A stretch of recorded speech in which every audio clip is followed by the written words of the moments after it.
Сәлем достар, сіздермен болған Себекоштока арнасы. Достар, бұл бізде новый сериал, тақырыбы «Жеті гүл» деп аталады. Бірінші бөлім.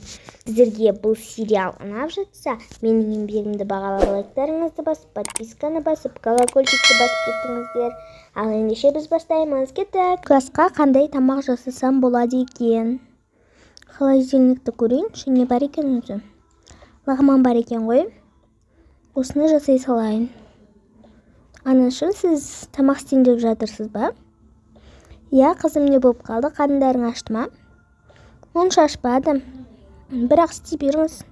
Қыздардың қарны ашқан шығар. Бірақ алып келіңізші. Мен өзім істеймін. Жоқ, қызым, сен қазір шаршап қаласың. Жоқ, енді сіз 2 қабатсыз ғой. Сол үшін сіз шаршап қаласыз. Барып, сіз демала беріңіз. Жақсы, рахмет, қызым. Так, онда мен тезірек лағманды жасап тастайын. Анель, кел енді қуыршақтармен ойнайық. Отырып алайын. Осы менің аюым өте күшті ғой. Менің қонжығымда өте әдемі. Қыздар, сендер ойнап жатырсыңдар ма? Иә, әпке, ойнап жатырмыз. Жақсы. Ендеше жүріңдер. Мен сендерге жақсы көретін бәліштеріңді және де лағман пісіріп қойдым. Жақсы, онда мен бірінші барам. Жоқ, мен бірінші барам. Жақсы, ендеше мен екеулеріңді көтеріп апарам. Анау, аналарың қайда? Анама жаңа мен өзім айтқанмын. Сіз демала беріңіз, мен тамақты жасаймын деп. Сендер ылғай аналарыңа көмектесіп жүресіңдер. Маған ешқайсың көмектескен емессіңдер. Мен де жаныма көмектесетін бір ұл керек қой. Болды, әке, ашуыңызды басыңыз. Қазір мен сізге шай құйып берейін. Неке ішіп алыңыз. Шай ішсе менің басымның ауырғаны қояды ғой.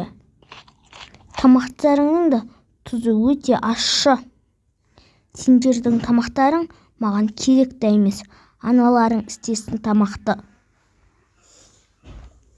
Сонда мен тамақты дәмсіз қылып жасаймын ба?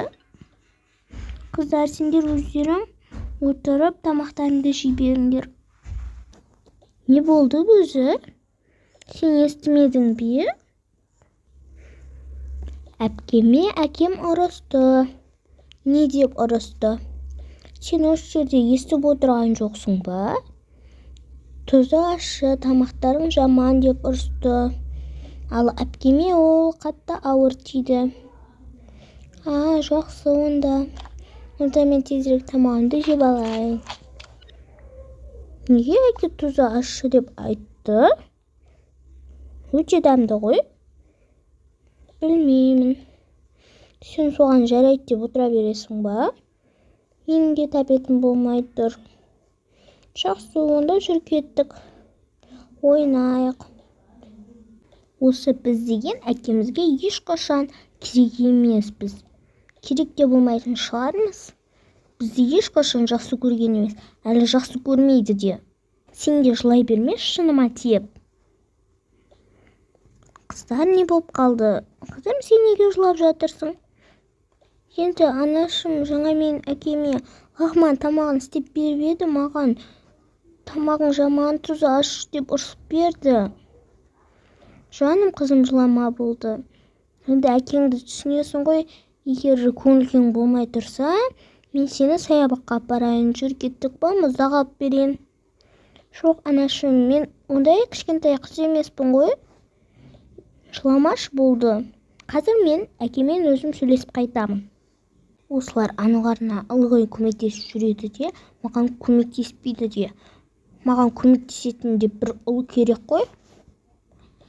Әке, егер де біз сізге керек болмасақ, бізді ұнатпайтын болсаңыз, егер де сізге ұл ғана керек болса, жетімдер үйіне бала жетіспей жатқан ұмытпаңыз.